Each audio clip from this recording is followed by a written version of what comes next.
Hi, Dr. Robert Norman here for the Brain-Skin Connection series. We're very glad you're here, and we're about to begin an exciting series of slides about touch. This is from the Norman Center for Neurodermatology. We're investigating the interactions between the brain and the skin in relationship to disorders such as melanoma, Alzheimer's disease, Parkinson's disease, autism, neurodermatitis, and other neurocutaneous diseases.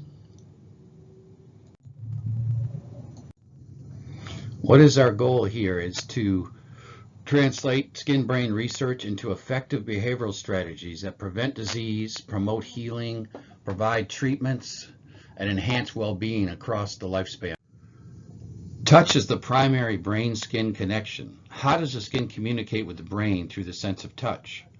Touch involves sensory receptors that decode physical or chemical stimuli into electrical impulses that travel from the outer brain to the inner brain along the central nervous system at over 200 miles per hour.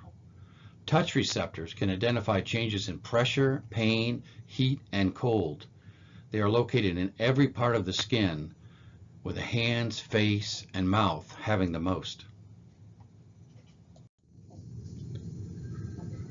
The brain has evolved two distinct but parallel pathways that process touch.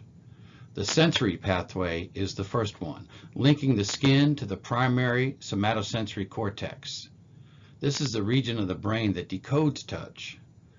The sensory pathway is also involved in creating memories from tactile experiences, which explains how touch not only conveys, but activates deep-seated emotions. Touch can be a powerful contributor to emotional well-being, and a lack of touch adds to the social isolation that goes hand in hand with epidemic depression. Of course, many have seen this with the COVID-19 virus and the social isolation we've had to go through in the last 18 months. Each touch can play an important role in the development of self-esteem, or unfortunately, with abuse, create a painful memory.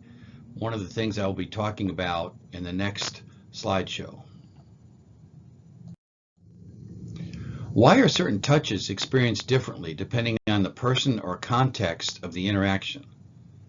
For instance, a hug from your spouse or partner hopefully lights you up more than a hug from a casual acquaintance.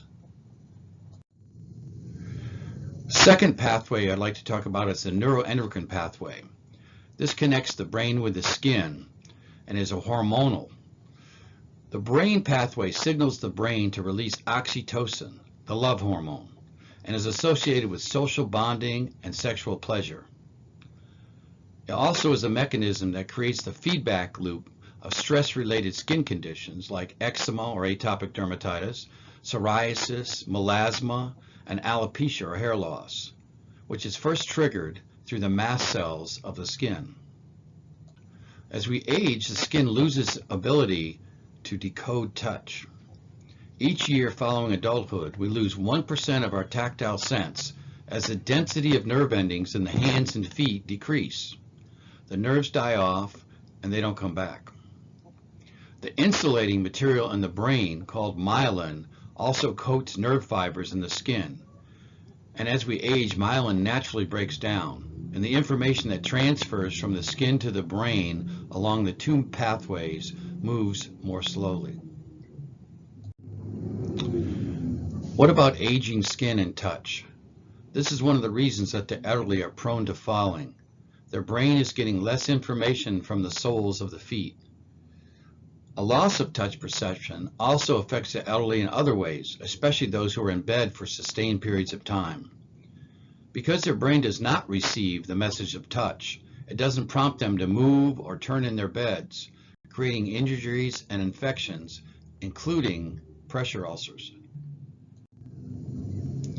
In the next presentation, I will continue with touch and the brain and focus on the proliferation of new brain cells and neuronal connections throughout life and what can happen when these deficits in touch occur.